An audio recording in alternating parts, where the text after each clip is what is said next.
حکم ہم novel start کرتے ہیں آب حیات۔ وہ پھر وہیں کھڑا تھا جہاں عائشہ کو توقع تھی، اس کے اپارٹمنٹ کے باہر کمپاؤنڈ میں، ادھر سے ادھر ٹہلتے، گہری سوچ میں گم، زمین پر اپنے قدموں سے فاصلہ ماپتے ہوئے۔ برف باری کچھ دیر پہلے ہو کر ہٹی تھی اور جو برف زمین پر گری تھی ہلکی سی چادر کی طرح تھی جو دھوپ نکلنے پر پگھل جاتی، مگر آج دھوپ نہیں نکلی تھی اور اس برف پر جبریل کے قدموں کے متوازن نشان تھے۔ اس نے عائشہ کو باہر آتے نہیں دیکھا تھا، بے حد ہموار، مگر عائشہ نے اسے دیکھ لیا تھا۔ لانگ کوٹ کی دونوں جیبوں میں ہاتھ ڈالے وہ اس کی طرف بڑھنے لگی تھی۔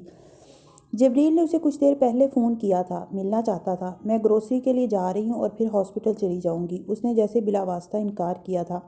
وہ اب اس کا سامنا کرنے سے کترانے لگی تھی، اس کے سامنے آنا ہی نہیں چاہتی تھی۔ اور اس گفتگو کے بعد تو تم کورٹ میں یہ اعتراف کرنا چاہتی ہو کہ احسن ساتھ ٹھیک ہے اور تم نے اپنے بیٹے کی دیکھ بھال میں لاپرواہی کا مظاہرہ کیا؟ تم اپنی زندگی تباہ کرنا چاہتی ہو؟ جبریل نے بے حد خفگی سے اسے تب کہا تھا، مجھے اپنی زندگی میں اب دلچسپی نہیں رہی، اور اگر اسے قربان کرنے سے ایک زیادہ بہترین زندگی بچ سکتی ہے تو کیوں نہیں؟ اس نے جواباً ان سب ملاقاتوں میں پہلی بار اس سے اس طرح بات کی تھی۔ تم مجھے بچانا چاہتی ہو؟ جبریل نے سیدھا اس سے پوچھا۔ اسے اتنے ڈائریکٹ سوال کی توقع نہیں تھی اس سے، اور ایسے سوال کی جس کا جواب وہ اسے دینے کی جرات ہی نہیں کر سکتی تھی۔ وہ اسے یہ کیسے بتا سکتی کہ وہ احسن ساتھ سے اس شخص کو بچانا چاہتی تھی جو اسے اسفند کے بعد اب سب سے عزیز تھا، یہ جاننے کے باوجود کہ احسن ساتھ نے اسے جبریل کے آپریشن میں ڈاکٹر ویزل سے ہونے والی کوتاہی کے بارے میں بتایا تھا۔ اسے جبریل کے اس معذرت والے کارڈ کی سمجھ بھی تب ہی آئی تھی، لیکن وہ پھر بھی جبریل کو معاف کرنے پر تیار تھی، یہ ماننے پر تیار نہیں تھی کہ اس کے بیٹے کی جان لینے میں اس شخص سے ہونے والی کسی دانستہ غلطی کا ہاتھ تھا۔ وہ اسے اتنی توجہ کیوں دیتا تھا، اس کے لیے کیوں بھاگتا پھرتا تھا؟ عائشہ آبدین جیسے اب ڈی کوڈ کر پائی تھی اور وہ اسے اس احساس جرم سے آزاد کر دینا چاہتی تھی، یہ بتا کر کہ اس نے جبریل کو معاف کر دیا تھا اور وہ جبریل کو بچانے کے لیے احسن ساتھ کے آگے دیوار کی طرح کھڑی ہو سکتی تھی، وہ ایک کام بھی جو وہ زندگی میں اپنی ذات اور اپنی اولاد کے لیے بھی نہیں کر سکی تھی۔ میں تمہیں صرف احساس جرم سے آزاد کر دینا چاہتی ہوں جو تم اسفند کی وجہ سے رکھتے ہو۔ اس نے اس کے سوال کا جواب دیا تھا۔ جبریل بول نہیں سکا تھا۔ میں اس کے لیے تمہارا شکریہ ادا کر سکتا ہوں، مگر تمہیں اپنی زندگی تباہ کرنے نہیں دے سکتا۔ بڑی لمبی خاموشی کے بعد جبریل نے کہا تھا، تم اگر احسن کے اس الزام پر کورٹ میں یہ کہو گی تو میں اپنی غلطی کے کورٹ میں جا کر بتاؤں گا۔ اس نے عائشہ سے کہا، تمہیں کوئی سمجھانے والا نہیں ہے، ہوتا تو تمہیں یہ نہ کرنے دیتا، اور نہیں، تمہارے پاس آنے کی واحد وجہ میرا احساس جرم نہیں ہے۔ زندگی میں احساس جرم ہمدردی تو کروا سکتا ہے، محبت نہیں۔ جبریل اسے اس دن جانے سے پہلے کہہ کر گیا تھا، ایسے ہی معمول کے انداز میں، یوں جیسے سر درد میں ڈسپرین کی بات کر رہا ہو یا نزلہ ہو جانے پر فلو کی بات کر رہا ہو۔ اس کے جانے کے بعد بھی عائشہ کو لگا تھا اس نے جبریل سکندر کی بات سننے میں غلطی کی تھی، اور اس میں اتنی ہمت نہیں تھی کہ وہ اس بات کو دوبارہ سننے کا اصرار کرتی تاکہ اپنی تصحیح کر سکے۔ بعض وہم جی اٹھنے کے لیے ضروری ہوتے ہیں، بعض شائبے متاع حیات ہوتے ہیں، یقین میں نہ بھی بدلیں تو بھی۔ اور اب ایک بار پھر سامنے کھڑا تھا، کھڑا نہیں تھا، برف پر اپنے نشان بنانے میں مصروف تھا، یوں جیسے اس کے پاس دنیا بھر کی فرصت تھی۔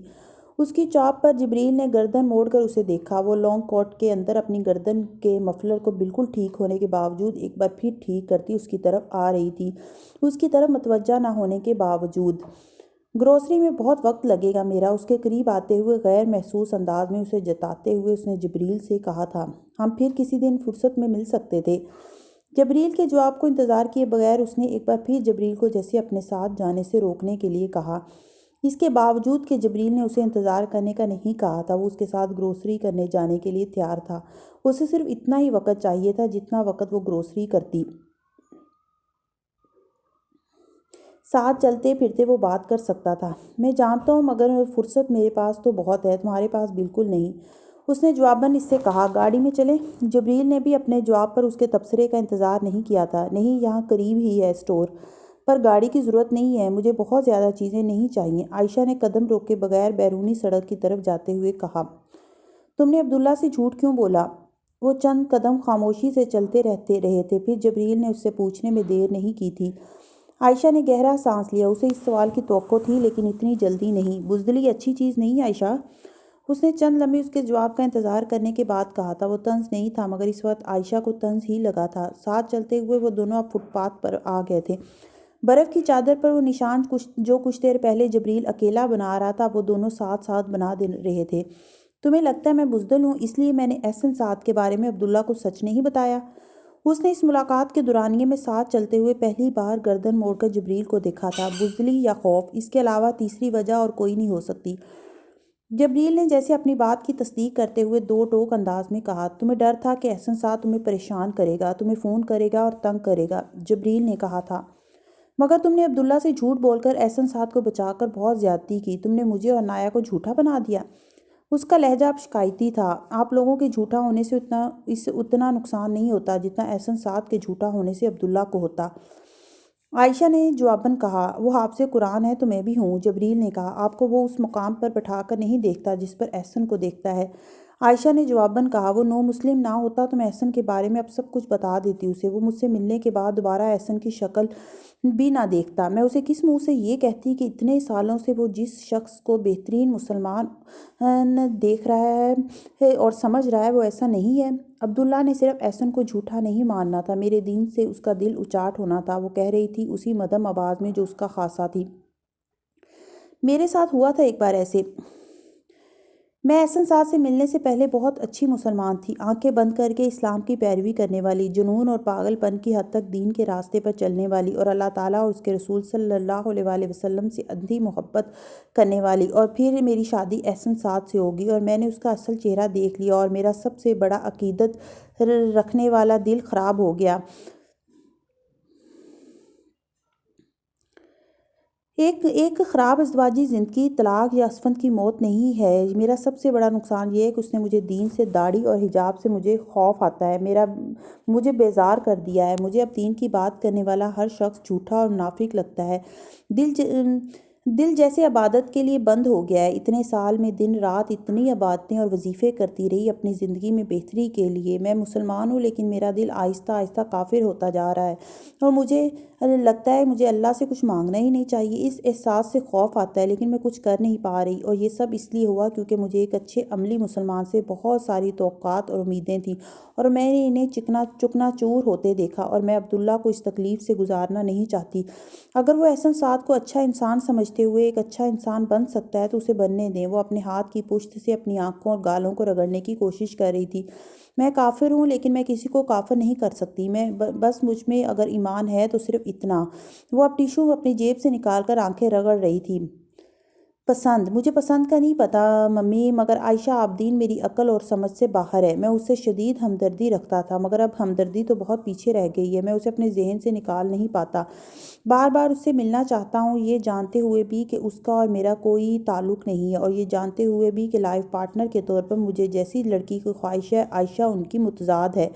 مجھے بہت مضبوط، پر اعتماد، زندگی سے بھرپور، ہر وقت ہنستی رہنے والی لڑکیاں اچھی لگتی ہیں جو بہت اچھی مسلمان بھی ہوں، اور عائشہ میں ان سب چیزوں میں سے صرف 2 ہوں گی یا 3، لیکن اس کے باوجود میں عائشہ سے شک کے بغیر نہیں رہ سکتا۔ امریکہ آنے سے پہلے اس نے امامہ کے اس سوال پر اسے اپنی بے بسی بتائی تھی۔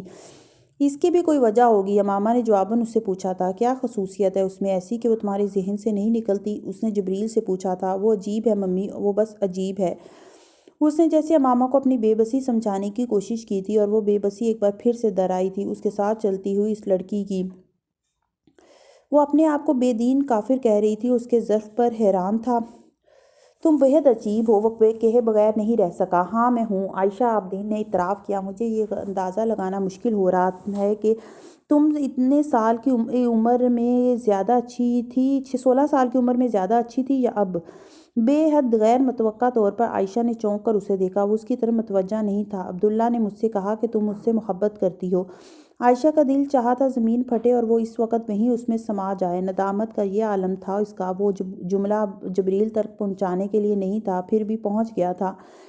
میں نے اسے کہا میں جانتا ہوں۔ وہ اسی طرح جیکٹ کی جیبوں میں ہاتھ ڈالے ساتھ چلتے ہوئے کہہ رہا تھا۔ پانی پانی اس جملے نے بھی کیا تھا اسے، وہ اس کے دل تک کب پہنچا تھا۔ عبداللہ کا خیال ہے ہم دونوں اچھے لائف پارٹنر ہو سکتے ہیں۔ وہ اس جملے پر رک گئی۔ پتہ نہیں کون زیادہ مہربان تھا، کہنے والا یا پہنچانے والا۔ میں نے اسے کہا میں یہ بھی جانتا ہوں۔ وہ پھر رک گیا۔ وہ دونوں اب ایک دوسرے کے بالمقابل فٹ پاتھ پر کھڑے تھے، ایک دوسرے کا چہرہ دیکھتے۔ برف باری پھر سے ہونے لگی تھی۔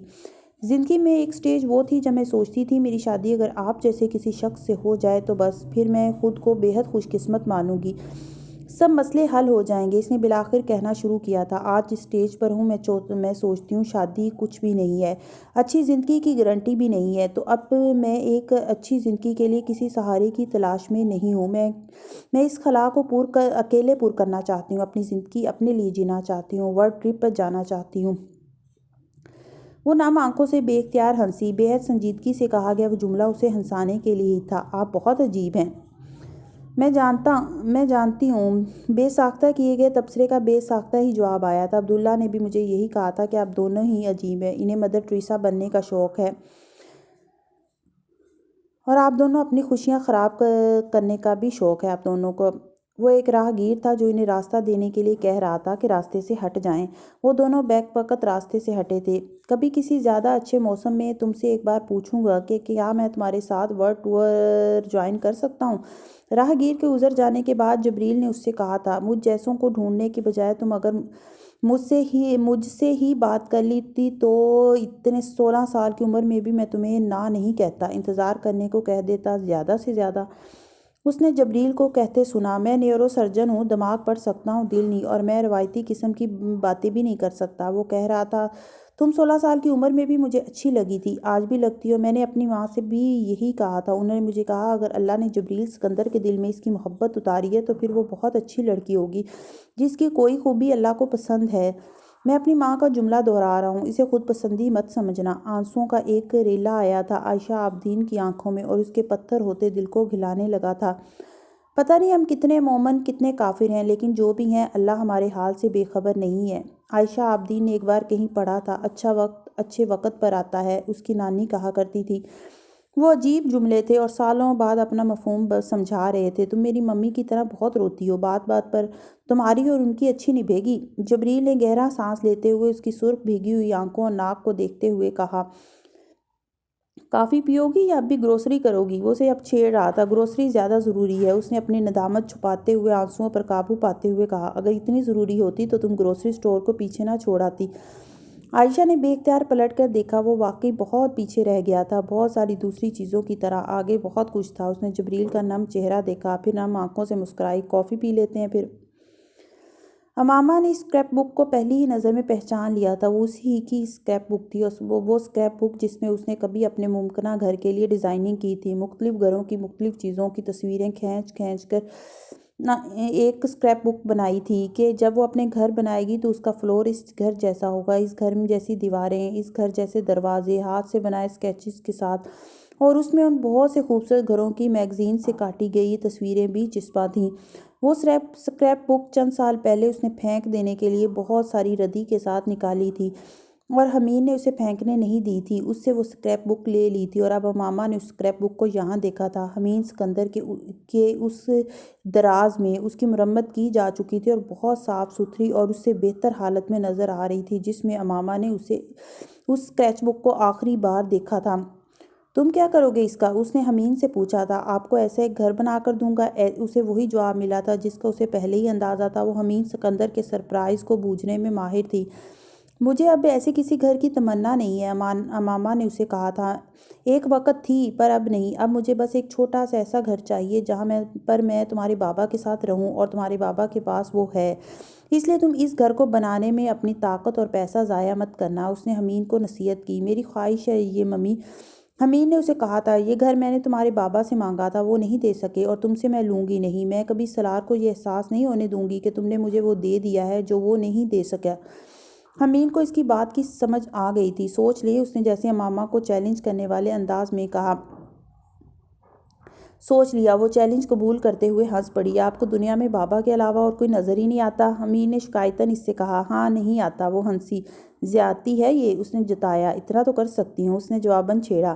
دادا کہتے تھے آپ دونوں پتھر کے زمانے میں بھی ہوتے تو مل جاتے۔ وہ اب اسے چھیڑ رہا تھا۔ وہ بے اختیار ہنسی تھی اور ہنستی ہی چلی گئی تھی، اور اب وہ اس اسکریپ بک کو کھولتے ہوئے اسے ورق بہ ورق دیکھ رہی تھی، جیسے اپنی زندگی کی ورق گردانی کرتے ہوئے۔ اس کے پاس وہ اسکریپ بک آدھی خالی تھی اور اب وہ ساری بھر چکی تھی۔ اس نے کچھ تجسس کے عالم میں ان صفوں سے آگے دیکھنا شروع کیا جو اس نے بھرے تھے۔ وہاں بھی تصویریں تھیں، خوبصورت گھروں کی، وہ حمید سکندر کی تھی، اسی ہی کی طرح کاٹ کر لگائی ہوئی تصویریں، مگر فرق صرف یہ تھا کہ وہ میگزین سے کاٹی ہوئی تصویریں نہیں تھیں، وہ کھینچی ہوئی تصویریں تھیں، حمید سکندر کے اپنے گھروں کی۔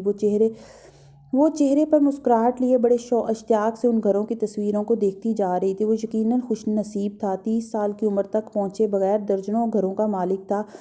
اس کی ساری اولادوں میں دولت کے معاملے میں سب سے زیادہ امیر اور خرچ کرنے میں سب سے زیادہ فیاض۔ اس نے اپنی زندگی کی سب سے پہلی کمپنی امامہ سے قرض لے کر شروع کی تھی۔ صرف اس لیے لے رہا ہوں آپ سے کہ بابا نے بھی تو کمپنی آپ کے قرض سے شروع کی تھی، اس نے امامہ کو بتایا، اور اس وقت پہلی بار امامہ نے سالار سے دی جانے والی اپنی اصل رقم واپس مانگی تھی۔ وہ ڈبو دے گا، مجھے یقین ہے، سالار نے اسے خبردار کیا تھا۔ وہ اس وقت 16 سال کا بھی نہیں تھا، اور اگر سالار یہ تبصرہ کر رہا تھا تو غلط نہیں تھا۔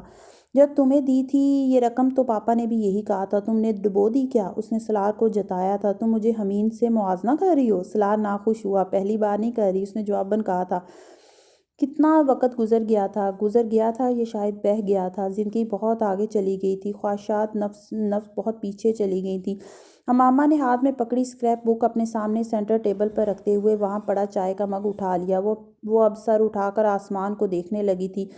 وہ چند دن پہلے پاکستان سے مستقل طور پر امریکہ شفٹ ہوئی تھی، اور حمید کا گھر اس کا پہلا پڑاؤ تھا۔ سالار بھی چند دن کے لیے وہیں تھا، اور اس وقت صبح سویرے وہ اپنے لیے چائے بنا کر اس حصے میں آ کر بیٹھی تھی جس کی چھت بھی شیشے کی تھی۔ نیلے آسمان پر تیرتے ہلکے بادلوں اور اڑتے پرندوں کو وہ اس پرسکون خاموشی میں بچوں کے اشتیاق سے دیکھ رہی تھی۔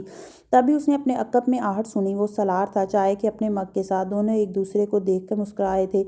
ایک طویل مدت کے بعد وہ یوں امریکہ میں اس طرح فرصت سے مل رہے تھے، سالار کی زندگی کی بھاگ دوڑ کے بغیر۔ وہ بھی اس کے قریب کاؤچ پر بیٹھ گیا تھا، کاؤچ پر اس کے برابر بیٹھے، چائے کے 2 مگز ہاتھ میں لیے۔ وہ دونوں آج بھی ویسے ہی تھے، سالار کم گو اور وہ سب کچھ کہہ دینے والی، سالار سنتے رہنے والا، وہ دنیا جہاں کی باتیں دہرا دینے والی۔ مگر ان کے پاس فرصت صرف چائے کے مگ جتنی ہوتی تھی۔ چائے کا مگ بھرا ہوتا تو ان کی باتیں شروع ہوتی، اور اس کے ختم ہونے تک باتیں اور فرصت دونوں ختم ہو جاتے۔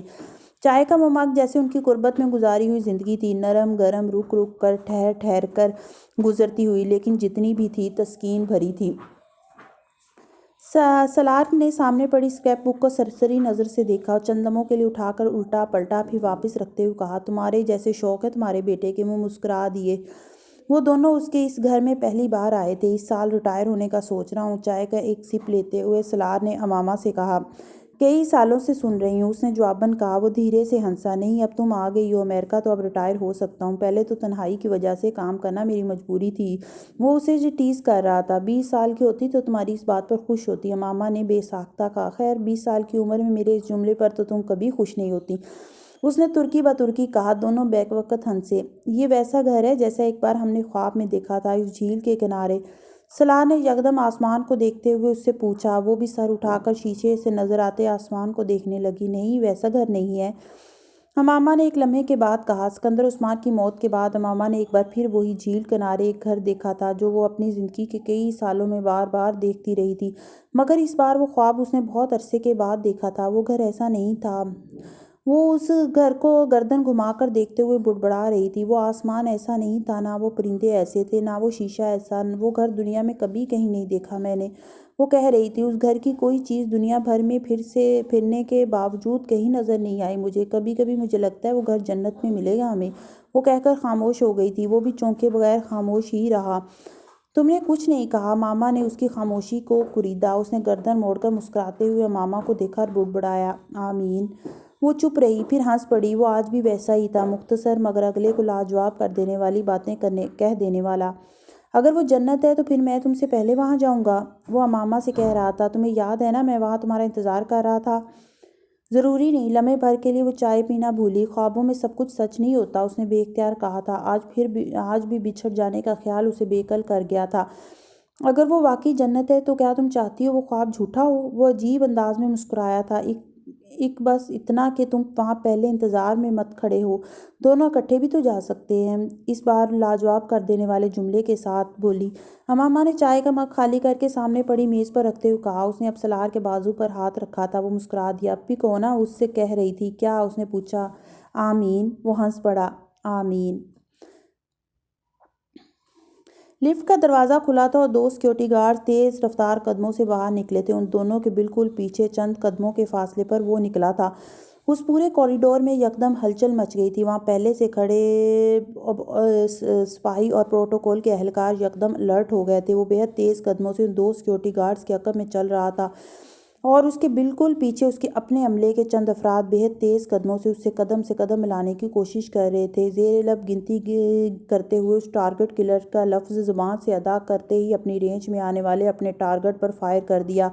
اس نے بینکویٹ ہال کے شیشے کے پرخچے اڑتے دیکھے۔ تم نے اس سے کیا کہا کہ اس نے مجھ سے بات کرنا چھوڑ دی؟ حشام سے ملاقات کے کئی دن بعد تک بھی اس ملاقات کے حوالے سے کوئی اپڈیٹ نہ ملنے اور حشام کی طرف سے ہو جانے والی پراسرار خاموشی نے رئیسہ کو فکر مند کیا اور وہ حمید سے پوچھے بغیر نہیں رہ سکی۔ اس نے تمہارا پیچھا چھوڑ دیا؟ یہ تو اچھا ہے، تم یہی تو چاہتی تھی نا؟ اس نے رئیسہ کو بے حد سنجیدگی سے کہا تھا۔ رئیسہ کو جواب نہیں سوجا۔ وہ اس کی یونیورسٹی آیا ہوا تھا۔ ٹھیک ہے، مگر تم نے اس سے کیا کہا؟ رئیسہ نے کچھ بجھے ہوئے انداز میں حمید سے کہا تھا۔ وہ اس کے لیے برگر لایا تھا اور اپنا راستے میں ہی کھاتا آیا تھا۔ اب اس کے پاس صرف ایک ٹکڑا رہ گیا تھا جسے وہ بڑے بے ڈھنگے پن سے نگل رہا تھا۔ رئیسہ نے اپنا برگر نکال کر کھانا شروع کر دیا۔ اسے پتا تھا وہ اپنا ختم کرنے کے بعد اس کا برگر بھی کھانا شروع کر دیتا۔ میں نے اسے کہا کہ اگر میں تمہاری جگہ ہوتا تو بادشاہت چھوڑ دیتا، اس نے آخری ٹکڑا نگلتے ہوئے کہا، اور رئیسہ کی بھوک مر گئی تھی۔ کیا الٹا مشورہ تھا، اس نے دل ہی دل میں سوچا تھا۔ لیکن میں نے اس سے صرف یہ نہیں کہا تھا۔ حمید ابھی اپنی انگلیاں چاٹ رہا تھا۔ پھر اس نے رئیسہ سے بڑے اطمینان سے کہا، تمہاری بھوک تو مر گئی ہوگی، میری ابھی ہے، تم نے نہیں کھانا تو میں یہ باقی کھا لوں؟ رئیسہ نے خاموشی سے اسے برگر تھما دیا۔ اس کی بھوک واقعی مر گئی تھی۔ میں نے اسے یہ بھی کہا کہ وہ ولی عہد کے لیے مناسب امیدوار ہے ہی نہیں، نہ اہلیت رکھتا ہے نہ صلاحیت، اور یہ شادی ہو نہ ہو، جلد یا بدیر، وہ ویسے بھی ولی عہد کے عہدے سے معزول کر دیا جائے گا۔ یا تو اپنی پسند کی لڑکی سے شادی کرے اور ولی عہد کا عہدہ ابھی چھوڑ دے، یا پھر بادشاہت کے خواب دیکھتے رہنے میں محبت بھی گنوائے اور تخت بھی۔ حمید نے بڑے اطمینان سے اسے گفتگو کا باقی حصہ سنایا۔ تو تم نے یہ سب اس سے اسی طرح کہا؟ رئیسہ کو شدید صدمہ ہوا۔ نہیں، ایسے نہیں کہا، تمہیں تو میں مہذب انداز سے بتا رہا ہوں۔ اسے تو میں نے صاف صاف کہا کہ زیادہ سے زیادہ 3 مہینے ہیں، اور اس کے بعد اگر 3 مہینے میں وہ معزول نہ ہوا تو پھر رئیسہ سے دوسری شادی کر لینا۔ وہ دانت پر دانت رکھے حمید سکندر کو صرف دیکھ کر رہ گئی تھی۔ اس گفتگو کے بعد اگر حشام بن صباح نے اسے اپنی زندگی سے نکال دیا تھا تو کوئی بھی خوددار شخص یہی کرتا۔ صباح بن جراح کے خلاف شاہی خاندان کے اندر شدید جنگ ہو رہی تھی، اور صباح بن جراح اپنی پوزیشن مضبوط کرنے کے لیے پرانے امیر کی فیملی میں شادی کروانا چاہتا ہے حشام کی، اور یہ ہو بھی گئی تب بھی وہ بہت دیر تخت پر نہیں رہ سکتا۔ اس کے حریف بہت طاقتور لوگ ہیں اور صباح سے زیادہ بہتر حکمران ہو سکتے ہیں۔ اگر صباح ہٹ جاتا ہے تو پھر حشام کو کون رہنے دے گا وہاں؟ میں نے حشام کو یہ سب نہیں بتایا، تمہیں بتا رہا ہوں۔ اس نے برگر ختم کرتے ہوئے ہاتھ جھاڑے اور رئیسہ سے کہا، تم چیک کر رہے ہو اس کے حریفوں کو؟ اسے رئیسہ سے جس آخری سوال کی توقع تھی وہ یہ تھا۔ دونوں ایک دوسرے کی آنکھوں میں آنکھیں ڈال کر دیکھتے رہے۔ پھر حمید نے کہا، میں صرف بزنس کر رہا ہوں، امریکہ میں صباح کے مخالفین، بحرین میں اس کے مخالفین کے ساتھ۔ اس نے بالآخر کہا۔ وہ گول مول اطراف تھا۔ کیوں کر رہے ہو؟ رئیسہ نے جواباً اس سے زیادہ تیکھے انداز میں اس سے کہا۔ وہ اس کا چہرہ دیکھتا رہا، پھر اس نے کہا۔ رئیسہ کی آنکھیں آنسوؤں سے بھر گئی تھیں۔ مجھے خیرات میں ملی ہوئی محبت نہیں چاہیے، اس نے بھرائی ہوئی آواز میں کہا۔ وہ تمہارے لیے میرے اندازے سے زیادہ مخلص ہے، نہ ہوتا تو میں تمہیں بتا دیتا۔ وہ تمہارے لیے بادشاہت چھوڑ دے گا، حمید نے 2 ٹوک انداز میں اس سے کہا۔ وہ اس کا چہرہ دیکھتی رہ گئی۔ اس نے اپنی ٹیلیسکوپک رائفل سے اس ٹارگٹ کلر کو ٹریگر دباتے دیکھا۔ بے حد سکون اور اطمینان کے عالم میں اس نے اس کی ہلکی سی مسکراہٹ بھی دیکھی تھی۔ پھر اس نے اس ٹارگٹ کلر کو بے حد مطمئن انداز میں سر اٹھاتے اور ٹیلیسکوپ رائفل سے آنکھ ہٹاتے دیکھا، اور اس وقت اس نے اسے شوٹ کیا۔ ایک مدھم ٹک کی آواز کے ساتھ اس نے کھڑکی سے اس کے بھیجے کو اڑتے دیکھا، تیار کرنے والے اس کے منتظر، اور اپنے کمرے کے باہر بھاگتے قدموں کا شور۔ اس کا مشن پورا ہو چکا تھا، اب اس کے لیے تھے۔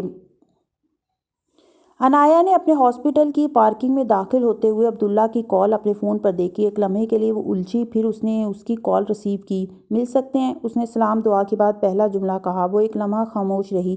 تم یہاں ہو؟ اس نے پوچھا۔ تمہاری گاڑی کے پیچھے ہی ہے میری گاڑی۔ عنایہ نے بے اختیار بیک میرر سے عقب میں عبداللہ کی گاڑی کو دیکھا جو اسے اشارہ کر رہا تھا۔ 10 منٹ بعد پارکنگ میں گاڑی کھڑی کرتے ہوئے اس کی گاڑی میں آ گیا تھا۔ اس کے ہاتھ میں ایک پھول کے ساتھ 2 شاخیں تھیں۔ عنایہ نے کچھ کہے بغیر اسے دیکھا، پھر وہ تھام لیں۔ وہ فون پر پہلی احسن و عائشہ کے ساتھ ہونے والی ملاقاتوں کے بارے میں اسے بتا چکا تھا۔ اس نے کہا تھا، اس کی ضرورت نہیں، عنایہ نے جواباً کہا۔ میں نے ہاسپٹل میں ڈاکٹر احسن کی امامت میں نماز پڑھنا چھوڑ دیا۔ عنایا نے چونک کر اسے دیکھا۔ میں نے اسے بتا دیا کہ اپنی بیوی کے ساتھ ایسا سلوک کرنے والا شخص امامت کا اہل نہیں۔ اسے عائشہ کے خلاف سارے الزامات واپس لینے ہوں گے۔ اگر وہ دوبارہ امامت کروانا چاہتا ہے تو۔ عبداللہ بہت سنجیدگی سے کہہ رہا تھا۔ اوہ، تو اس لیے اس نے کیس واپس لیا ہے؟ عنایا نے بے اختیار کہا۔ عبداللہ چونکا۔ اس نے کیس واپس لے لیا؟ عنایا نے مزید بتایا، یہ سب بیکار ہے۔ ہاں، جبریل نے بتایا مجھے۔ اس نے ایک معذرت کا خط بھی لکھا ہے عائشہ کے نام۔ وہ بہت زیادہ نقصان کر چکا ہے۔ عائشہ کا نہیں، اپنا۔ عبداللہ کے لہجے میں افسردگی تھی۔ اچھے انسان غلطی کر جاتے ہیں ہر نقصان سے، کیونکہ اللہ ان کے ساتھ ہوتا ہے، برے نہیں کر سکتے۔ عبداللہ کہہ رہا تھا۔ وہ اپنے بابا کے ساتھ بابا سے ملنے بھی آئے تھے، جبریل کی شکایت کرنے۔ عنایا کہہ رہی تھی، بابا نے اس کے باپ سے کہا کہ وہ دیکھے اس کی منافقت اور تنگ نظری نے اس کے اکلوتے بیٹے کو کیا بنا دیا ہے۔ شرمندہ ہوئے عبداللہ نے پوچھا۔ پتہ نہیں، خاموش ہو گئے تھے۔ احسن سعد کی ماں رونے لگی تھی، پتہ نہیں کیوں، پھر وہ چلے گئے۔ عنایا نے کہا، تم نے مجھے معاف کر دیا؟ عبداللہ نے یکدم پوچھا۔ وہ مسکرا دی۔ ہاں، ایسی کوئی بڑی غلطی تو نہیں تھی تمہاری کہ معاف ہی نہ کرتی۔ عبداللہ نے ایک کارڈ اس کی طرف بڑھایا۔ وہ بے اختیار ہنسی۔ اب سب کچھ زبان سے کہنا سیکھو، سب کچھ لکھ لکھ کے کیوں بتاتے ہو؟ وہ کارڈ کھولتے اس سے کہہ رہی تھی، پھر وہ بات کرتے کرتے ٹھٹک گئی۔ ایک ہاتھ سے بنے ہوئے کارڈ پر صرف ایک جملہ لکھا ہوا تھا، تم مجھ سے شادی کرو گی؟ عنایا نے اپنی شرٹ کی جیب میں اٹکے بال پوائنٹ کو نکال کر اس تحریر کے نیچے لکھا۔ ہاں، عبداللہ مسکرایا اور اس نے اس کا بال پوائنٹ لیتے ہوئے لکھا۔ کب؟ عنایا نے لکھا، پھولوں کے موسم میں۔ عبداللہ نے لکھا، بہار میں۔ عنایا نے لکھا، ہاں۔ عبداللہ نے کارڈ پر ایک دل بنایا، عنایا نے ایک اور، عبداللہ نے ایک اور بنایا، عنایا نے ایک اور۔ کارڈ لکیروں، حرفوں، ہندسوں، جذبوں سے بھرتا جا رہا تھا۔ ہر شے صرف محبت کی ترجمان تھی، جو اللہ تعالیٰ کی بہترین نعمتوں میں سے ایک ہے، اور جسے پانے والے خوش نصیب۔ وہ دونوں دو خوش نصیب تھے جو اس کارڈ کو عہد اور تجدید عہد سے بھر رہے تھے۔ لفٹ کا دروازہ کھلا۔ سالار نے اپنی گھڑی دیکھی۔ اس کے 2 سیکورٹی گارڈ اس سے پہلے لفٹ سے نکل گئے تھے۔ اس کا باقی عملہ اس کے لفٹ سے نکلنے کے بعد پیچھے لپکا تھا۔ کوریڈور میں تیز قدموں سے چلتے وہ استقبال کرنے والے لوگوں سے ملا تھا۔ اس نے گھڑی ایک بار پھر دیکھی تھی، ہمیشہ کی طرح وہ وقت پر تھا۔ چند سیکنڈز کے بعد بینکویٹ ہال میں داخل ہو جاتا۔ وہاں جو ہونے والا تھا وہ اس سے بے خبر تھا۔ بے خبری زندگی میں ہر بار نعمت نہیں ہوتی۔ ٹی وی پر چلتی اس خبر کو دیکھتے ہوئے سالار گنگ تھا۔ آخری چیز جو وہ اپنی زندگی اور کیریئر کے اسٹیج پر ہوتا تو توقع کر سکتا تھا وہ یہ تھی، رحم کھا کر گود لی گئی بچی کو اس کے گناہ کے طور پر پوری دنیا میں دکھایا جا رہا تھا، اور یہ سب کہنے والا اس بچی کا اپنا باپ تھا جس کی بیوی کی سالار نے کبھی شکل بھی نہیں دیکھی تھی۔ افیئر اور ناجائز تعلقات تو دور کی بات تھی، وہ طاقت کا کھیل تھا۔ جنگ تھی اور جنگ میں سب جائز ہوتا ہے۔ یہ کہنا کہ سازش کی جا رہی تھی نیروبی میں ہونے والے واقعے اور اس کے اشتراک کو ہونے سے پہلے توڑنے کی کوشش کی جا رہی تھی، بیکار تھا۔ وہ اس وقت نیو یارک ایئرپورٹ پر ایک فلائٹ لینے کے لیے موجود تھا جب پہلی بار وہ خبر بریک ہوئی تھی، اور اس نے بزنس کلاس کے دوران وہ خبر دیکھی تھی۔ اس کے ساتھ موجود اس کے اسٹاف نے ایک کے بعد ایک نیوز چینلز پہ سب کو شیئر کرنا شروع کر دیا تھا۔ سالار سکندر نے وہاں بیٹھے سب سے پہلے کال امامہ کو کی تھی، اور اس نے اس کے کچھ کہنے سے پہلے ہی اس سے کہا تھا، مجھے کوئی وضاحت دینے کی ضرورت نہیں، نہ مجھے نہ تمہارے بچوں کو، رئیسہ سے بات کرو۔ سالار نے جواباً اس سے کہا تھا، مجھے اپنے سے زیادہ تکلیف اس بات کی ہے کہ وہ اس کی تصویریں چلا رہے ہیں۔ اس نے امامہ سے کہا تھا۔ وہ اپسیٹ تھا، اس کا اندازہ امامہ کو اس کی آواز سے بھی ہو رہا تھا۔ یہ وقت بھی گزر جائے گا سالار، امامہ نے اس سے کہا تھا تسلی دینے والے انداز میں۔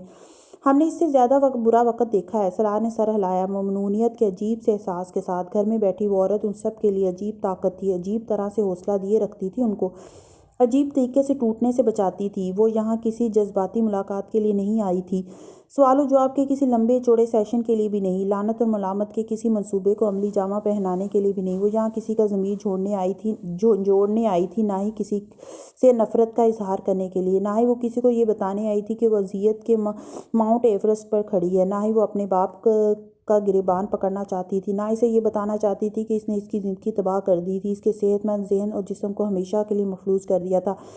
یہ سب کچھ کرتی اگر اسے یقین ہوتا کہ یہ سب کرنے کے بعد اسے سکون مل جائے گا، اس کا باپ احساس کرتا، یا پھر وہ اس جرم پر پچھتاتا۔ جیسے پچھلے کئی ہفتے سے وہ آبلا پا تھی، وہ راتوں کو سکون آور گولیاں لیے بغیر سو نہیں پا رہی تھی۔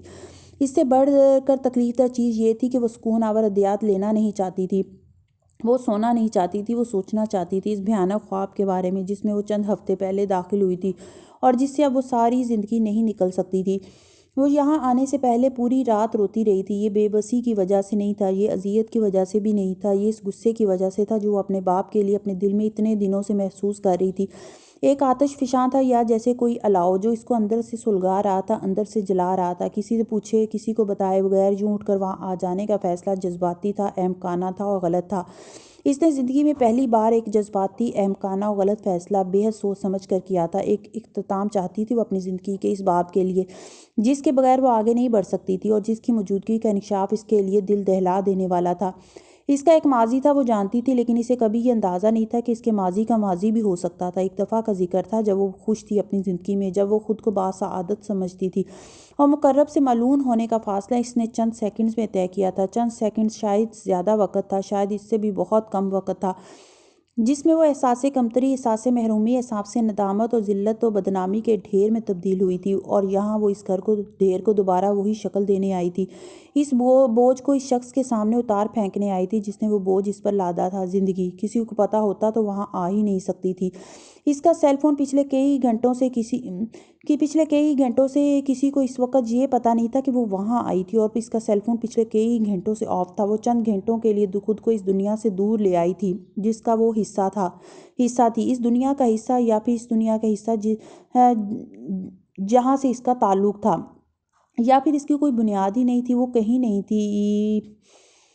انتظار لمبا ہو گیا تھا۔ انتظار ہمیشہ لمبا ہوتا ہے، کسی بھی چیز کا انتظار ہمیشہ لمبا ہوتا ہے، چاہے آنے والی شے پاؤں کی زنجیر بننے والی ہو یا گلے کا ہار، سر کا تاج بن کر سجنا ہو اس نے پاؤں کی جوتی۔ انتظار ہمیشہ لمبا ہی ہوتا ہے۔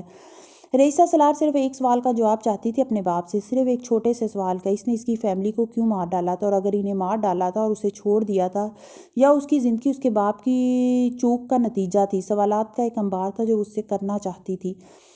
اس نے ویٹنگ ایریا میں بیٹھے اپنی سلگتی آنکھوں کو ایک بار پھر مسلا۔ وہ پتہ نہیں کتنی راتوں سے سو نہیں پائی تھی۔ ایک بھیانک خواب تھا پچھلے 2 ہفتے جس میں اسے اب پہلی بار میڈیا سے پتہ چلا تھا کہ اس کا باپ کون تھا، وہ کون تھی، کہاں سے تھی۔ وہ سالار سکندر اور ماما ہاشم کی بیٹی نہیں تھی، وہ یہ جانتی تھی، لیکن اسے ہمیشہ یہ بتایا گیا تھا کہ وہ سالار کے ایک دوست کی بیٹی تھی جو ایک حادثے میں اپنی بیوی سمیت مارا گیا تھا، اور پھر سالار نے اسے اڈاپٹ کر لیا۔ مگر اب اس کی زندگی میں اچانک غلام فرید آ گیا تھا، جسے دیکھتے ہوئے بھی اس کے ذہن اس سے کسی بھی رشتے سے انکاری تھا، مگر اس سے کوئی فرق نہیں پڑتا تھا، وہ حقیقت کو جھٹلا نہیں سکتی تھی۔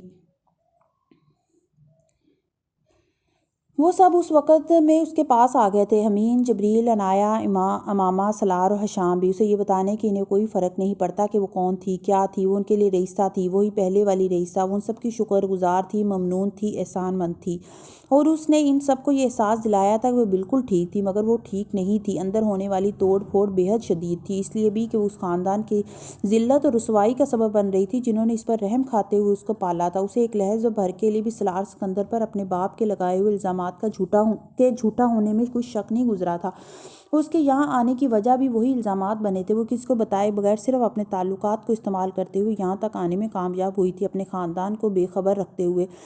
غلام فرید جیل کے ایک اہلکار کے ساتھ بالآخر اس کمرے میں داخل ہوا تھا جہاں وہ بیٹھی ہوئی تھی۔ دونوں اب خاموشی سے ایک دوسرے کو دیکھا، پھر وہ جیل اہلکار وہاں سے چلا گیا۔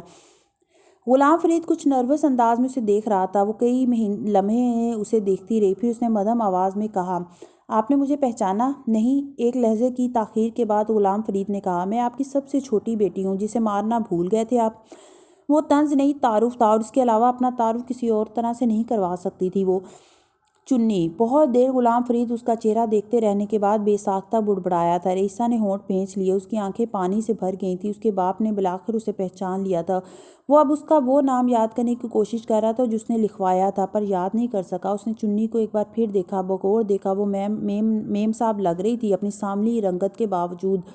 اس کی بیٹی تو نہیں لگ رہی تھی۔ وہ جانتا تھا اس کی آخری اولاد کی پرورش سالار سکندر نے کی تھی۔ یہ اسے ان لوگوں نے بتایا تھا جو بار بار اسے بہت کچھ یاد کروانے اور پھر دہرانے کے لیے آتے تھے۔ اسے چنی کو دیکھ کر اپنی بیوی یاد آئی تھی، ایک نیلی جینز اور سفید شرٹ میں بال ایک جوڑے کی شکل میں لپیٹے، گلاسز آنکھوں پر لگائے، گلے میں ایک باریک چین میں لٹکتا اللہ کے نام کا لاکٹ پہنے، کلائی میں ایک قیمتی گھڑی پہنے، اس کے سامنے ایک کرسی پر ٹانگ رکھے۔ چنی نے اسے اپنی ماں کی یاد دلائی تھی، اس کے نئے نقش ویسے تھے سارے حلیے میں صرف نین نقش ہی تھے جو وہ پہچان پایا تھا، ورنہ وہ بیمار رہنے والی لاغر، کمزور اور ہر وقت روتی ہوئی چنی ایسے کیسے بن گئی تھی کہ اس کے سامنے بیٹھے غلام فرید کو اس کے سامنے اپنا وجود کمتر لگنے لگا تھا۔ پر پتہ نہیں اپنی ایک بچ جانے والی اولاد کو ایسے اچھے حلیے میں دیکھتے ہوئے غلام فرید کو ایک عجیب سی خوشی بھی ہوئی تھی۔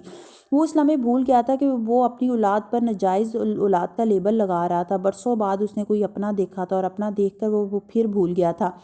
ایک لفافے میں موجود کچھ کھانے پینے کی چیزیں اس نے باپ کی طرف بڑھاتے ہوئے کہا، یہ میں آپ کے لیے لائی تھی۔ غلام فرید نے عجیب حیرت سے اس لفافے کو دیکھا اور پھر کانپتے ہاتھوں سے اسے تھام لیا۔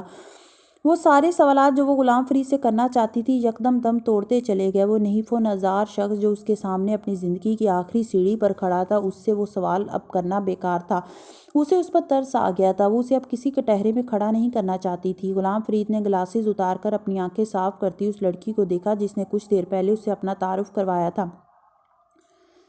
تم پڑھتی ہو؟ اس نے بلاخر پوچھا عجیب سے انداز میں۔ رئیسہ نے سر اٹھا کر غلام فرید کا چہرہ دیکھا، پھر سر ہلایا۔ غلام فرید کا چہرہ چمکا۔ زیادہ پڑھنا؟ رئیسہ کی آنکھوں میں نمی پھر اتری۔ میں اور تمہاری ماں سوچتے تھے کبھی پڑھائیں گے بچوں کو، زیادہ اور زیادہ۔ غلام فرید نے یادوں کو کسی دھندلکے کو لفظوں میں بدلا، پھر چپ ہو گیا۔ صاحب کو میرا شکریہ کہنا اور دوبارہ جیل مت آنا۔ غلام فرید نے چند لمحے بعد کہا اور رئیسہ کی آنکھوں کی نمی اب اس کے گالوں میں پھیلنے لگی تھی۔ غلام فرید کے لیے سالار سکندر ایک بار پھر صاحب ہو گیا تھا۔ اپنی اولاد کو ایسی اچھی حالت میں دیکھ کر رئیسہ کو لگا تھا اس کا باپ شرمندہ بھی تھا۔ وہ اٹھ کر کھڑی ہو گئی۔ وہ بھی کھڑا ہو گیا، پھر وہ آگے بڑھا، اس نے رئیسہ کے سر پر ہاتھ پھیرا۔ وہ اسے گلے لگاتے ہوئے جھجکا تھا، شاید لگانا چاہتا تھا۔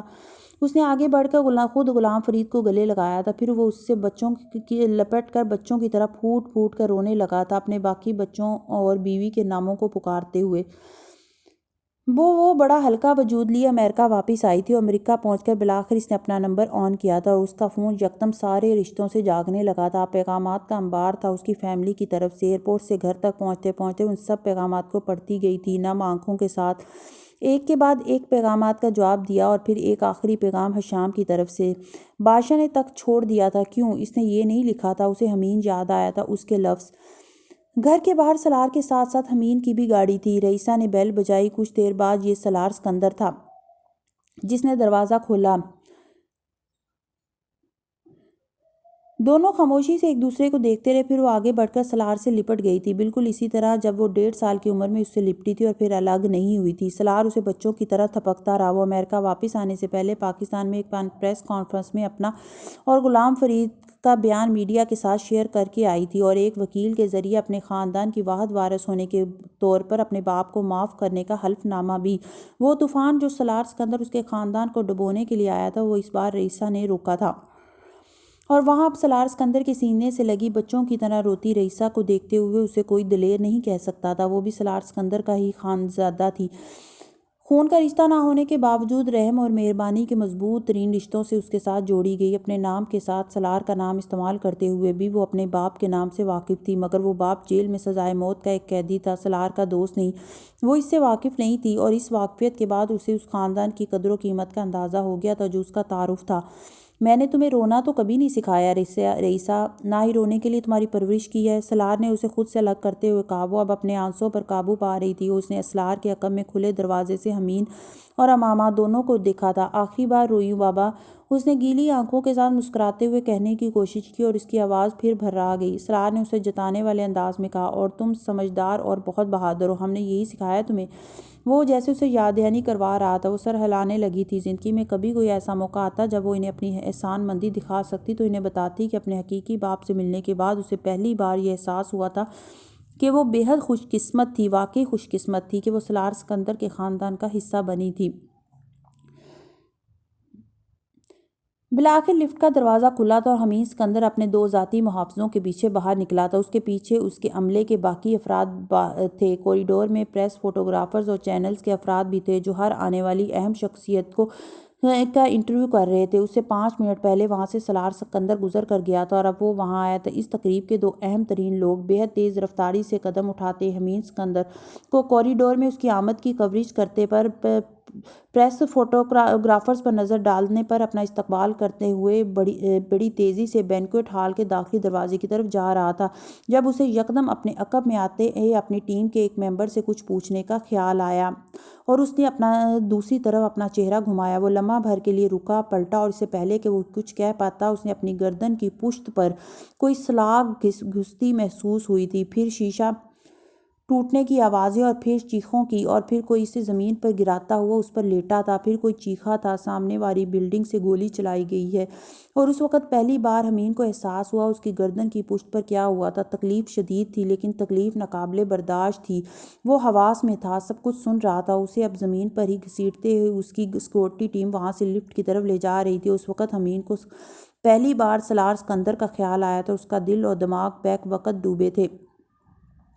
سالار سکندر نے بینکویٹ ہال میں اسٹیج پر رکھی اپنی نشست پر بیٹھتے ہوئے اپنی تقریر کے دوران ایک نظر ڈالتے اس بینکویٹ ہال کی داخلی دروازے کے بالمقابل ایک کھڑکی کے شیشے کی ٹوٹنے کی آواز سنی تھی، اور اس نے بے یقینی سے بہت دور اس شیشے کی گرتی کرچیاں بھی دیکھی تھی۔ وہ ساؤنڈ پروف بلٹ پروف شیشے تھے، ٹوٹ کیسے رہے تھے؟ ایک لمحے کے لیے اس نے سوچا تھا، اور پھر اس نے ہال کے عقبی حصے اور باہر کوریڈور میں شور سنا تھا۔ اس سے پہلے وہ کچھ سمجھ سکتا اس سمیت اسٹیج پر بیٹھے ہوئے لوگوں کو سیکورٹی گارڈز نے کور کرتے ہوئے اسٹیج کے عقب میں کھینچتے ہوئے فرش پر لیٹنے کا کہا تھا۔ ہال میں اب شور تھا، گارڈ چلا چلا کر وارن کر رہے تھے، اور جس اہم شخصیت کے ساتھ وہ سیکورٹی پر مامور تھے وہ اسے مینج کرنے میں مصروف تھے۔ وہاں موجود ہر شخص خاص تھا، اہم، وہ دنیا کے بہترین اثاثوں کا مجمع تھا جو اب زندگی بچانے کی جدوجہد میں مصروف تھے۔ اور وہاں زمین پر اوندھے منہ لیٹے سالار کو حمین کا خیال آیا تھا، اور اس کا دل کسی نے مٹھی میں لیا تھا۔ ہال میں اس کے بعد حمین سکندر کو داخل ہونا تھا اور وہ نہیں آیا تھا تو کیا یہ حملہ اس پر؟ وہ سوچ نہیں سکا، وہ زمین سے اٹھ گیا۔ گارڈز نے اسے روکنے کی کوشش کی، اس نے انہیں دھکا دیا اور چلایا، وہ اس کے پیچھے لپکے تھے۔ وہ زمین پر لیٹے لوگوں کو پھلانگتا کھڑے گارڈز سے ٹکراتا داخلی دروازے تک آ گیا جو اس وقت سیکورٹی آفیشلز سے بھرا ہوا تھا، اور اس ہجوم میں بھی اس نے ریسیپشن کے ساتھ سفید ماربل کے فرش پر خون کے دھبے دیکھے تھے جو پورے فرش پر لفٹ تک گئے تھے۔ کس کو گولی لگی ہے؟ اس نے اپنے سر دھوتے وجود کے ساتھ وہاں ایک سیکورٹی آفیشل کا کندھا پکڑ کر پوچھا۔ حمین سکندر کو سالار کے پیروں سے جان نکل گئی تھی، وہ لڑکھڑایا تھا۔ ان دو سیکورٹی گارڈز نے اسے سنبھالا۔ وہ زندہ ہے؟ اس نے سیکورٹی گارڈ سے دوبارہ پوچھا۔ جواب نہیں آیا۔ امامہ اس ہوٹل کے 7ویں فلور پر سالار سکندر کے کمرے میں تھی۔ وہ ایک اپارٹمنٹ تھا، ان کے برابر کے کمرے میں حمین رہتا رہا تھا۔ امریکہ شفٹ ہو جانے کے بعد امامہ سالار کے ہر سفر میں اس کے ساتھ رہی تھی۔ اس سفر میں حمین بھی ان کے ساتھ تھا۔ وہ اسی کے ذاتی طیارے پر آئے تھے۔ افریقہ وہ 2 دہائیوں سے بھی زیادہ عرصے کے بعد آئی تھی، اور اس بار سبھی جانا چاہتے تھے اپنی پرانی یادیں تازہ کرنے کے لیے۔ ان تینوں نے کچھ دیر پہلے اکٹھے ہی کمرے میں ناشتہ کیا تھا۔ اس کانفرنس کے بعد وہ سپہر کو کنشاسا جانے والے تھے، اور امامہ اس وقت اپنی پیکنگ میں مصروف تھی۔ وہ کچھ دیر پہلے اس میں اپنے اور حمین کے بیڈ رومز کا درمیانی دروازہ کھول کر اس کا سامان بھی پیک کر آئی تھی۔ اپنے بیگ کی زپ بند کرتے ہوئے اس نے اپنے کمرے کے دروازے پر زوردار دستک سنی۔ وہ بری طرح ہڑبڑائی، پھر اس نے جا کر دروازہ کھولا۔ پورا کوریڈور سیکورٹی آفیشل سے بھرا ہوا تھا، اور وہ تقریباً ہر کمرے کے دروازے پر تھے۔ آپ ٹھیک ہیں؟ ان میں سے ایک نے پوچھا۔ ہاں، کیوں؟ اس نے حیرانی سے کہا۔ وہ دونوں بڑی تہذیب سے اسے ہٹاتے ہوئے اندر چلے آئے، انہوں نے اندر آتے ہی کھڑکی کے کھلے ہوئے بلائنڈز بند کیے تھے۔ پھر ان میں سے ایک حمین کے کمرے کا دروازہ کھول کر اندر چلا گیا اور کچھ دیر بعد لوٹا۔ کیا بات ہے؟ امامہ اب شدید تشویش کا شکار ہوئی تھی۔ ایک ایمرجنسی ہوگی، آپ کمرے سے باہر مت نکلیں، اگر کچھ مسئلہ ہو تو ہمیں بتا دیں۔ ان میں سے ایک اسے کہہ رہا تھا، دوسرا اس کا باتھ روم اور وارڈروب برق رفتاری سے چیک کر آیا تھا۔ وہ جس تیز رفتاری سے آئے تھے اسی تیز رفتاری سے باہر نکل گئے تھے۔ امامہ کو کیا ہوا؟ وہ سالار اور حمین کو اس وقت فون نہیں کر سکتی تھی کیونکہ فون سروس اس وقت کام نہیں کر رہی تھی، مگر اس نے فون آن کر لیا تھا جہاں پر لوکل اور بین الاقوامی چینلز اس کانفرنس کی لائیو کوریج کرنے میں مصروف تھے۔ اسکرین پر پہلی تصویر ابھرتے ہی امامہ کھڑی نہیں رہ سکی، وہ صوفے پر بیٹھ گئی تھی۔ اسکرین پر وہ ٹوٹی ہوئی کھڑکی نظر آ رہی تھی اور بینکویٹ ہال کے باہر اسے ڈرون کیمروں کے ذریعے فضائی مناظر دکھائے جا رہے تھے۔ اسکرین پر بار بار نمودار ہو رہا تھا جو اس گلوبل کانفرنس پر ہونے والے حملے اور فائرنگ کی خبر بریکنگ نیوز کی طرح چلا رہے تھے، مگر یہ وہ نہیں تھا جس نے امامہ کو خبر حواس کیا تھا۔ وہ دوسرا نیوز تھا جو بار بار آ رہا تھا۔ سربراہ حمید سکندر اس حملے میں شدید زخمی ہے۔ ماما کو لگا اسے سانس آنا بند ہو گیا تھا۔ اس نے اٹھنے کی کوشش کی، اٹھ نہیں سکی۔ اس نے چیخنے کی کوشش کی، وہ یہ بھی نہیں کر سکی۔ افریقہ اس کے لیے منحوس تھا، اس نے سوچا تھا، اور اپنے کمرے کے دروازے پر اس نے دھڑ دھڑاہٹ سنی، اور پھر اس نے حمید سکندر کے کمرے کا دروازہ کھلتے دیکھا۔ سالار سکندر کو سیکورٹی آفیشلز روک نہیں پائے تھے۔ پکڑنے، سمجھانے، آگے جانے سے روکنے کی کوشش کے باوجود وہ برق رفتاری سے ان چاروں کو چھوڑ کر لفٹ کی طرف بڑھا، اور جس طرح خون کے وہ دھبے گئے تھے۔ سیکورٹی آفیشلز اب اسے عقب سے کور کر رہے تھے۔ وہ اسی کھڑکی کے سامنے خود کو ایک بار پھر کور کر رہا تھا جہاں اب شیشہ نہیں تھا، اور اس کے سامنے کی عمارت سے فائرنگ ہوئی تھی۔ سامنے والی عمارت کو اب گھیرے میں لیا جا رہا تھا، اور جب تک وہاں فائرنگ ہوتی رہی وہ حال سے کسی کو ایک بار پھر ان کھڑکیوں کے سامنے سے نہیں گزارنے کا خطرہ نہیں لے سکتے تھے، مگر سالار سکندر کو وہ کوشش کے باوجود نہیں روک سکے تھے۔ لفٹ کا دروازہ اب کھل گیا تھا، اور اس کا فرش بھی خون آلود تھا۔ بہت زیادہ نہیں، لیکن فرش یہ بتا رہا تھا کہ وہ جو بھی تھا شدید زخمی تھا۔ لفٹ کے اندر پہنچنے کے بعد سالار کو سمجھ نہیں آئی وہ اس کے بعد آگے کیا کرے۔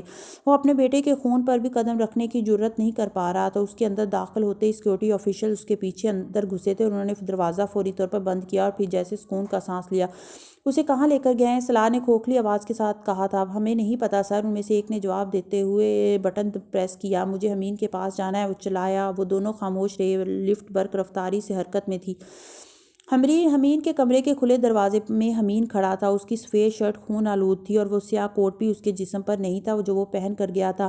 وہ بے حس و حرکت بیٹھی اسے دیکھتی رہی۔ اسکرین پر ابھی بھی اس پر ہونے والے حملے کی تفصیلات چل رہی تھی، اور وہ اپنے پیروں پر کھڑا اسے دیکھ رہی تھی۔ امامہ اٹھی، دوبارہ بیٹھ گئی۔ اس کی خون آلود شرٹ اس کی جان نکال رہی تھی، اور اس کا اپنے پیروں پر کھڑا وجود اسے زندگی بخش رہا تھا۔ وہ ایک بار پھر اٹھی، اور بھاگتے ہوئے اس نے جا کر حمید کو اپنے ساتھ لپٹایا تھا۔ میں ٹھیک ہوں ممی، میں بالکل ٹھیک ہوں، وہ کہہ رہا تھا۔ بابا کہاں ہیں؟ اس نے امامہ سے اگلا سوال کیا تھا، اور امامہ کو پہلی بار سالار کا خیال آیا۔ تبھی دروازہ بار بار دھڑ دھڑایا گیا، اور وہ اپنے قدموں پر چلتا دروازے تک گیا۔ اس نے دروازہ کھول دیا۔ اس کے بالکل سامنے سالار سکندر کھڑا تھا۔ چند لمحوں کے لیے باپ بیٹا ایک دوسرے کو دیکھ کر فریز ہوئے تھے۔ پھر سالار آگے بڑھا، اور شادی مرگ سی کیفیت میں اس نے حمید کو لپٹایا تھا۔ زندگی میں پہلی بار حمید سکندر نے سالار سکندر کی گرفت کو اتنا سخت پایا تھا کہ اسے لگا اس کا دم گھٹ جائے گا۔ اسے اپنی گردن کی پشت سے بہتے خون کی اتنی تکلیف نہیں ہوئی تھی جتنی اپنے گالوں کو نم کرتے سالار کے آنسوؤں سے۔ سالار کے خاندان میں سے اس کا جانشین کون ہوگا؟ اس کی پشت سے بہتا خون اس کا اعلان کر رہا تھا۔ بابا میں ٹھیک ہوں، آئیں دوبارہ چلتے ہیں کانفرنس ہال میں۔ سالار نے اپنے کانوں میں مستحکم آواز کہی ہوئی ایک سرگوشی سنی تھی۔ وہ افریقہ کی تاریخ کا یادگار ترین دن تھا جب کئی سالوں کے بعد تاریخ ایک بار پھر دہرائی جا رہی تھی۔ بینکویٹ ہال میں تمام سیٹیں ایک بار پھر لوگ اپنی سیٹوں پر براجمان تھے۔ خوف و ہراس کی ایک عجیب سی فضا میں بے حد ناخوش مگر کانفرنس جاری تھی، کینسل نہیں ہوئی تھی۔ اس کھڑکی کا وہ شیشہ اسی طرح ٹوٹا ہوا تھا، مگر اب سامنے والی بلڈنگ سیکورٹی آفیشلز کے حصار میں تھی۔ کانفرنس 1 گھنٹے کی تاخیر سے اب دوبارہ شروع ہونے جا رہی تھی۔ سالار سکندر حمید دونوں امامہ کے کمرے میں تھے۔ میڈیکل ٹیم حمید کو فرسٹ ایڈ دے چکی تھی، اور فرسٹ ایڈ دینے کے دوران انہیں پتہ چلا تھا کہ گولی اس کی گردن میں نہیں گئی تھی۔ وہ اس کی گردن کی پشت پر رگڑ کھاتی ہوئے جلد اور کچھ گوشت اڑاتے ہوئے گزر گئی تھی۔ اس کی گردن پر 3 انچ لمبا اور آدھا انچ گہرا ایک زخم بناتے ہوئے میڈیکل ٹیم نے اس کی بینڈیج کی تھی، اور پین کلر لگا کر اس زخم کو کچھ دیر کے لیے سن کیا تھا تاکہ وہ کانفرنس اٹینڈ کر سکتا۔ اسے درد تو رہنا تھا، لیکن وہ فوری طور پر اس کے لیے تیار نہیں ہوا تھا۔ اس وقت اس کے لیے اہم ترین چیز اس کانفرنس ہال میں دوبارہ بیٹھنا تھا، ان لوگوں کو دکھانا تھا کہ وہ انہیں گرا نہیں سکے، ذرا بھی نہیں سکے، ڈرا بھی نہیں سکے۔ سالار سکندر اس سے پہلے کمرے سے نکلا تھا، اور کپڑے تبدیل کرنے کے بعد حمید سکندر امامہ سے گلے مل رہا تھا۔ ماما نے اسے روکنے کی کوشش نہیں کی تھی، وہ سالار سکندر کا بیٹا تھا، اسے کون روک سکتا تھا؟ اسے صرف اسے گلے لگایا تھا، ماتھا چوما تھا، اور دروازے پر رخصت کر دیا تھا۔ اس لفٹ کا دروازہ ایک بار پھر کھلا تھا۔ اس بار حمید سکندر کے ساتھ سیکورٹی کا کوئی اہلکار نہیں تھا، صرف اس کے اپنے سٹاف کے لوگ تھے۔ اس کے لفٹ سے کوریڈور میں قدم رکھتے ہی وہاں تالیوں کا شور گونجنا شروع ہو گیا تھا۔ وہ پریس، فوٹوگرافرز اور اس کوریڈور میں کھڑے سیکورٹی اہلکار تھے جو اسے اس کی دلیری کی داد دے رہے تھے جو وہ دکھا رہا تھا۔ لمبے ڈگ بھرتے اس نے ٹوٹے شیشے والی اس کھڑکی کو بھی دیکھا جو ہال کے داخلی دروازے کے بالکل سامنے ایک عجیب سا منظر پیش کر رہی تھی، اگرچہ اس کے سامنے اب سیکورٹی اہلکاروں کی ایک قطار رہتی تھی۔ تیز قدموں سے لمبے ڈگ بھرتا حمید سکندر جب ہال میں داخل ہوا تھا تو ہال میں تالیاں بجنی شروع ہوئی تھی۔ پھر وہاں بیٹھے وفود اپنے اپنے سیٹوں سے کھڑے ہو گئے تھے۔ حمید سکندر مسکراتا سر کے اشارے سے ان تالیوں کا جواب دیتا اسٹیج کی طرف بڑھ رہا تھا اور اسٹیج پر بیٹھتے ہوئے لوگ آہستہ آہستہ کھڑا ہونا شروع ہو گئے تھے اور پھر حمید نے سالار سکندر کو کھڑے ہوتے دیکھا تھا۔ حمید چلتے چلتے رک گیا تھا۔ وہ اس کے باپ کی طرف سے اس کی تعظیم تھی جو اسے پہلی بار دی گئی تھی۔ ایک لمحہ ٹھٹکنے کے بعد حمید سکندر نے اسٹیج کی سیڑھیاں چڑھنا شروع کر دیا تھا۔ دنیا بھر کے چینلز وہ مناظر دکھا رہے تھے۔ دلیری کا ایک مظاہرہ وہ تھا جو دنیا نے کئی سال پہلے اسی افریقہ میں سالار سکندر کے ہاتھوں دیکھا تھا۔ جرأت کا ایک مظاہرہ وہ تھا جو آج اسی افریقہ میں وہ حمید سکندر کے ہاتھوں دیکھ رہے تھے۔ اسٹیج پر اب دونوں سربراہان مل رہے تھے اور اس کاغذ پر دستخط کر رہے تھے جس کے لیے وہ وہاں آئے تھے، اور پھر اس کے بعد حمید سکندر نے تقریر کی تھی۔ اسی آخری خطبے سے اپنی تقریر کا آغاز کیا تھا جس کا حوالہ کئی سال پہلے اس کے باپ نے افریقہ کے اسٹیج پر دیا تھا۔ بڑی بابرکت ہے وہ ذات جس کے ہاتھ میں بادشاہی ہے اور وہ ہر چیز پر پوری طرح قادر ہے۔ اس نے سورہ ملک کی آیات سے اپنی تقریر کا آغاز کیا۔ وہ ذات جس نے پیدا کیا موت اور زندگی کو تاکہ آزمائش کرے تمہارے کہ کون تم میں سب سے زیادہ اچھا ہے عمل میں، اور وہ ہے بےحد زبردست، بے انتہا معاف فرمانے والا۔ اس حال میں سوئی گرنے جیسی خاموشی تھی۔ بے شک اللہ تعالیٰ ہر چیز کرنے پر قادر ہے۔ جو کن کہتا ہے تو چیزیں ہو جاتی ہیں، جو دشمن کی چالوں انہی پر الٹا دیتا ہے۔ کئی سال نے سود کے خلاف پہلی جدوجہد افریقہ سے شروع کی تھی سالار نے۔ یہ وہ زمین تھی جس پر میرے باپ نے ایک سودی نظام کے اعلی کار کے طور پر کام کرتے ہوئے سود کے خلاف کام کرنے کا فیصلہ کیا تھا۔ اس سود کو جسے آخری خطبے میں نبی آخر الزماں صلی اللہ علیہ وآلہ وسلم نے حرام قرار دیا تھا۔ اس آخری خطبے میں یہ صرف سود نہیں تھا جس کے خاتمے کا فیصلہ کیا گیا تھا، یہ مساوات بھی تھی جس کا حکم دیا گیا تھا۔ انسانوں کو ان کے رنگ، نسل، خاندانی نام و نسب کی بجائے صرف ان کے تقویٰ اور پارسائی پر۔ اور آج اسی مشن کو آگے بڑھانے کے لیے دنیا کے سب سے بڑے گلوبل فنڈ کا قیام عمل میں لایا گیا ہے۔ وہ بات کر رہا تھا اور پوری دنیا سن رہی تھی۔ وہ آخری نبی صلی اللہ علیہ وآلہ وسلم کا حوالہ دیتا ہوا بات کر رہا تھا۔ وہ پھر بھی سننے پر مجبور تھے کیونکہ وہ باعمل بہترین مسلمان تھے جن کے قول و فعل میں دنیا کو تضاد نظر نہیں آ رہا تھا۔ جو طاقتور تھے تو دنیا ان کے مذہب کو بھی عزت دے رہی تھی، اس مذہب کے پیغام میں بر کو بھی۔ وہ ایک گولی جو دنیا کی تاریخ بدلنے آئی تھی، وہ کاتب تقدیر کے سامنے بے بس ہو گئی تھی۔ تاریخ ویسے ہی لکھی جا رہی تھی جیسے اللہ تعالیٰ چاہتا تھا اور وہی لکھ رہے تھے جس کو اللہ نے منتخب کیا تھا۔ بے شک طاقت کا سرچشمہ اللہ ہی کی ذات ہے جس کی محبت وہ آب حیات ہے جو زندگی کو دوام بخشتا ہے اس دنیا سے اگلی دنیا تک۔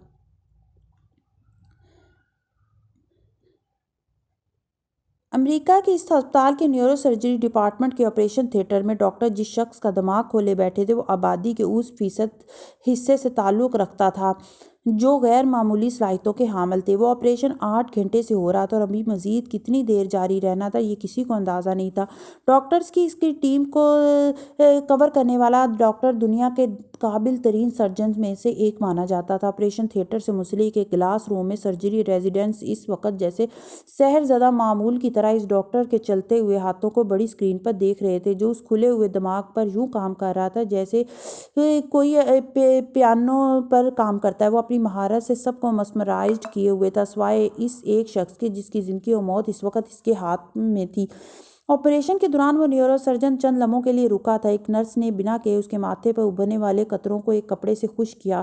وہ شخص ایک بار پھر اپنے سامنے آپریشن تھیٹر کی ٹیبل پر پڑے اس دماغ پر جھکا جو دنیا کے ذہین ترین دماغوں میں سے ایک تھا اور جو ایک گولی کا نشانہ بننے کے بعد اس کے سامنے آیا تھا۔ دنیا کی اہم ترین پوزیشنز پر فائز رہنے والا اس شخص کے لیے اس ایمرجنسی میں اسے بلوایا گیا تھا۔ وہ سرجن اب تک اہم اور نازک ترین کامیاب سرجری کرنے کے بعد اس وقت امریکہ کی تاریخ کا کم عمر اور سب سے قابل سرجن تھا، لیکن آج پہلی بار اسے لگ رہا تھا کہ اس کی کامیابی کا ریکارڈ ختم ہونے والا تھا۔ وہ ایک بار پھر گہری سانس لے کر ٹیبل سے ہٹا۔ اسے کسی چیز کی ضرورت پڑی تھی اس آپریشن کی کامیابی کے لیے۔